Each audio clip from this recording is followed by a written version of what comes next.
Friends, स्वागत है हमारे यूट्यूब चैनल आरजी 24/7 पर। दोस्तों, आज हम जानेंगे क्लास 6 एनसीईआरटी सोशल साइंस सामाजिक एवं राजनीतिक जीवन में लेसन नंबर 8, जिसका नाम है ग्रामीण क्षेत्र में आजीविका, और इसमें पार्ट 2। तो आइए देखते हैं। इसमें चित्र में देखिए कौन से महीने में कौन कौन फसल या कटाई निराई का काम होता है। क्या तुलसी को साल भर कमाई के मौके मिलते हैं? ऊपर दिए गए चित्र के आधार पर बताइए। तुलसी: हमारी 2 बेटियां हमारे जीवन की खुशी हैं, दोनों ही स्कूल जाती हैं। पिछले साल एक बेटी बीमार पड़ गई तो उसे शहर के अस्पताल ले जाना पड़ा। तुलसी ये बात बता रही है। हमने उसके इलाज के लिए रामलिंगम से उधार लिया था और उसे उधार चुकाने के लिए हमें गाय को बेचनी पड़ी। आइए देखते हैं कुछ टिप्पणी।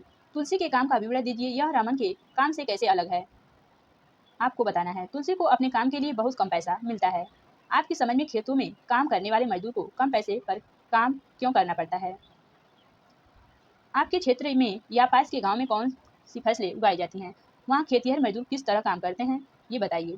अगर तुलसी के पास खेती की जमीन होती तो उसकी कमाई यानी आजीविका के तरीके कैसे अलग होते हैं, चर्चा कीजिए। जैसा कि आपने तुलसी की कहानी में पढ़ा, ग्रामीण इलाकों में गरीब परिवारों का बहुत सारा पानी और जलयान की लकड़ी लाने एवं जानवर चराने में बीतता है। इन कामों में कोई पैसा नहीं मिलता, लेकिन गरीब परिवारों में यह काम बहुत महत्वपूर्ण हो जाते हैं। आपने अपने आस पास देखे होंगे, वे मजदूरी से थोड़ा सा पैसा कमाते हैं, उससे गुजारा नहीं होता। घर चलाने और जिंदगी बसर करने के लिए इन कामों को करना पड़ता है। हमारे देश के ग्रामीण परिवारों में से करीब 40% खेतीहर हैं। कुछ के पास जमीन के छोटे छोटे टुकड़े हैं, बाकी तुलसी की तरह भूमिहीन हैं। कई बार जब पूरे साल उन्हें काम नहीं मिल पाता तो मजबूरन काम खोजने के लिए उन्हें दूर दराज के इलाकों में जाना पड़ता है। इस तरह का पलायन कुछ विशेष मौसमों में ही होता है, जब खेती का समय आता है। तो आइए समझते हैं शेखर की कहानी। हमें यह धान अपने घर लेकर जाना है। मेरे परिवार ने अभी अभी फसलों की कटाई पूरी की है। हमारे पास बस 2 एकड़ जमीन है। हम अपने खेत का सारा काम खुद ही कर लेते हैं। मैं कई बार कटाई के समय दूसरे छोटे किसानों की मदद लेता हूँ और बदले में उनके खेतों में कटाई करवा देता हूँ।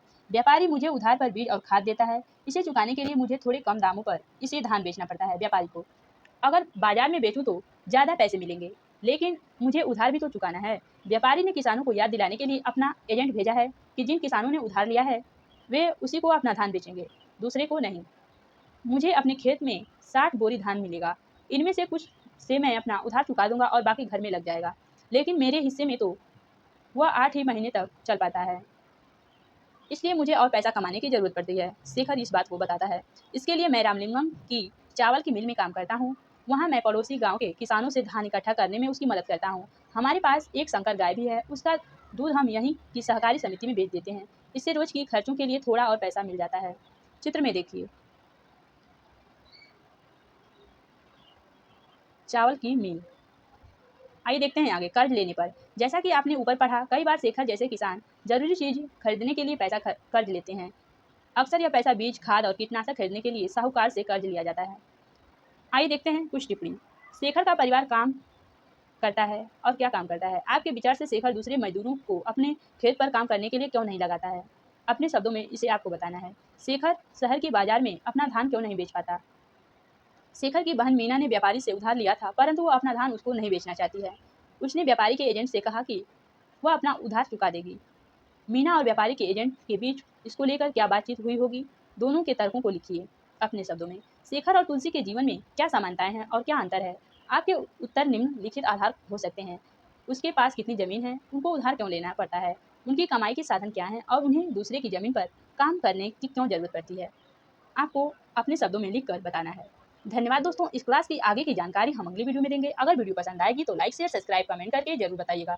तब तक के लिए धन्यवाद। जय हिंद, जय भारत।